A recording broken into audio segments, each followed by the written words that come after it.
The countdown continues to the IJC, the International Jockeys Championship, part of HKIR. This week we meet and learn more about Karis Teeton.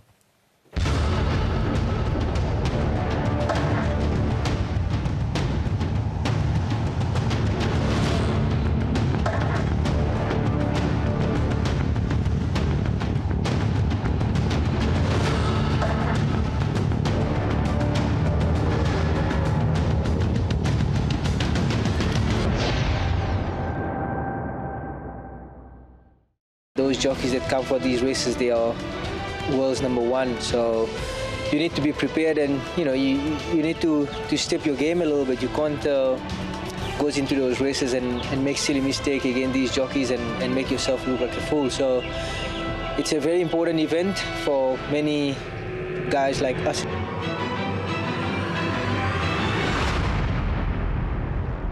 And we should have the full list of the international jockeys lining up at Happy Valley on Wednesday night, part of the show. Yeah, looking forward to finding out who they are, Andrew. And, of course, on the weekend, Joe Moreira will be returning, as will Gerald Mosse. They'll be both riding here.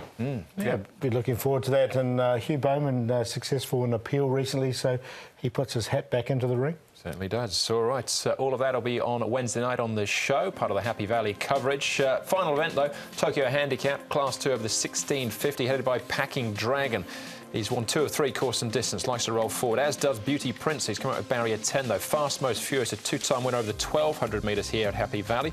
Turin Red Star runner-up on his last 3 starts, in actual fact. Most recently behind Jade Fortune, was a last star course and distance winner. Red Warrior, very impressed in his last 2 course and distance wins. Land Grant goes up in class, likes to roll forward. He's got barrier 1. And Pretty Bohemia, a 3-time course and distance winner last season. Now, Sharp Sailor has been on the move within the last 30 days. Returning back from Chung Fa on the 8th of November. Right, we're going to have a look at the speed map for this one, Brett. And, well, Land Grant with the weight off his back and an inside draw, he's going to be hard up against the rail. They'll do well to get in front of him. Yeah, he'll be eyeing off the lead, no doubt about that. Victor Wong on Land Grant. He's had a great start to the season, finished off with a nice win as well. In fact, his overall form in his last 4 has been very solid. Beauty Prince has shown that he can roll forward. Turin Star will be looking for the speed on the back of their tails. Potentially may want to go down to the rail. I'm not sure Pretty Bohemia can hold that spot. I'd actually have them around the other way. I think Red Warrior, Zach Purton will be looking to sit there. Maybe Pretty Bohemia back a spot. Literature, we've seen him over race a few times when he gets a bit of air. Wonder whether he might take off and try and sort of maybe slot in, or even go up and test for the lead. But if he sits out there with a bit of breeze in his face, he could do some over racing. Yeah, it could make things tricky for him. What have you seen? Any improvement on the training track, Paul? Yeah, look, Turin Red Star's been very consistent here at Happy Valley. He's run second in his last few starts here, and he still maintained his condition well. Derek Long doing the work here. He moves nicely. He'll take them out on race day.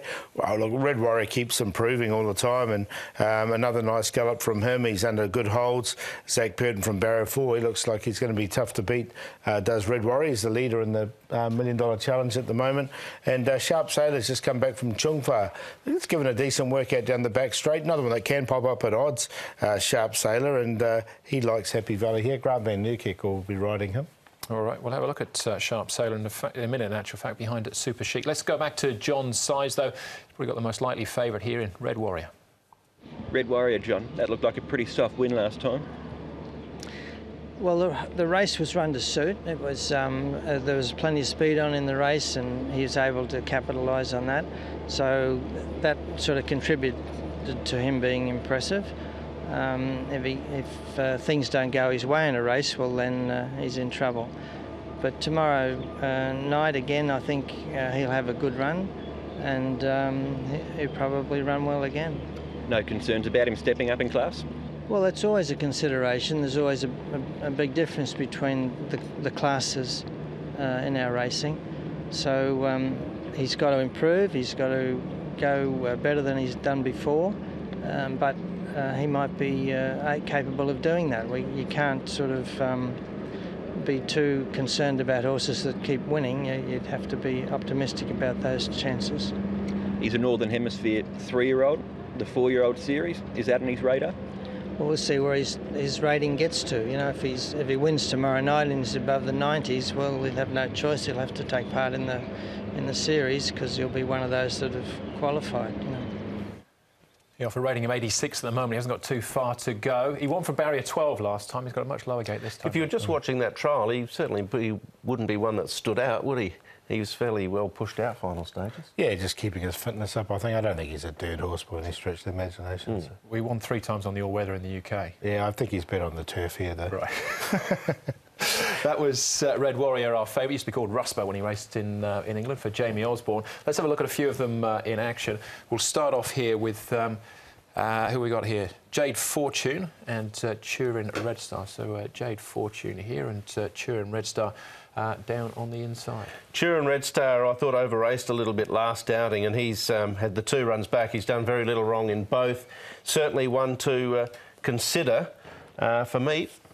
Yeah, I've definitely got him in there for second. I think he can run well once again. So Jade Fortune, he had the race run to suit and he did win nicely enough and he does pop up at odds. But of the 2, I think Turin Red Star, if he can reproduce his second again, he'll run well. He's more effective, Jade Fortune, when they get moving a long way out and they can sort of grind to the wire as opposed to sort of dash. All right, a whole host of them in here. Super Chic, loves it round here at Happy Valley, seems to save his, certainly his best for here. Packing Dragon, running his normal, honest race. We've got Literature. We've talked a little bit about him already in terms of his manners. He's down there on the inside. Sharp Sailor and Jade Fortune as well, once more. Yeah, there's plenty of arrows going on here. Look, for me, too short for Sharp Sailor. Jade Fortune, I'm not sure they'll get enough pace. Literature, wide barrier. Packing Dragon's clearly the highest rated horse in the race. He's 10 points higher than any other galloper.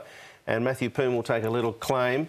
But I think his recent racing, well, his last start anyway, was a little bit on the disappointing side. Yeah, Super Chic I wouldn't mind a bit further as well, so yeah. I haven't got any of those in. It is a strong form line, though, that associable form race. Yeah. All right, Red Warrior, not surprising, he's our early favourite, Paul. Yeah, look, even though he has won those races on the all-weather, he's been produced pretty well here on the turf, so I've got him on top, Red Warrior, to beat Turin Red Star. Fast Most Furious, interesting, going up to 1650 and Landgrant from the front. 8-5-3-11. I'm going to take a little chance here with Fast Most Furious. I think his first 2 runs this season have been superb. Going to the mile for the first time, we saw him in that recent trial as well. He was up closer to the pace. He's better for me ridden with patience. And I think from the 11 they'll snag him out and let him find the line strongly. And I think he's a chance of turning Red Warrior over. I was looking at that trial sort of going, geez, it's not highly impressive, but the form on the race day is, or race night. Super Chic, despite probably wanting further, that insatiable form line's very strong, and Turin Red Star's honest. So 3-8-6-5. All right, stats straight into those. It's the King of the Valley we're looking at this week, Paul. Yeah, we'll have a look at Casper Founds Happy Valley compared to Chartin. You can see higher first 3% rate, 27.3 compared to 22 odd.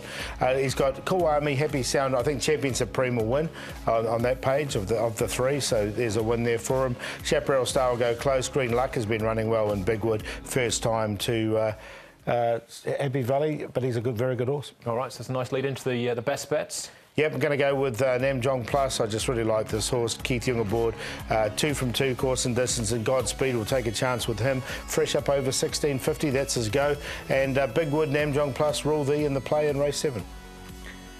For me, All You Know, blinkers back on, good barrier, looks well within himself. General Iron, I found it difficult to really find one at a big price, but 3-2 I think will be each way odds. There's 1 or 2 others as well that'll sneak into my tips throughout the night. Hurricane Hunter, Trendful Peace on Earth in race 2. That QQP should give you some money for later. All right, Gentle Breeze for me comes up early in the night. Barrier 9 looks awkward on paper, but I think with some speed it will break up. And Super Leader, that's in Country Stars race, so should get a good price about him. He chased him home last time out. He's much better off at the weights. General Iron, Gentle Breeze and Lucky, the QQP. That's Happy Valley. Looking forward to a big weekend, though, at Chartin. Yep, and the race card will be out on Thursday morning. Yep, look, all the trials should be the big boys out to play. Yep, 3 Group 2s, dress rehearsal for HKIR. That's the show, though. Thanks for watching. On behalf of Paul, Brett and the rest of the team. Hopefully we'll see you at Happy Valley on Wednesday night when we will be racing to win. Good night. Good night.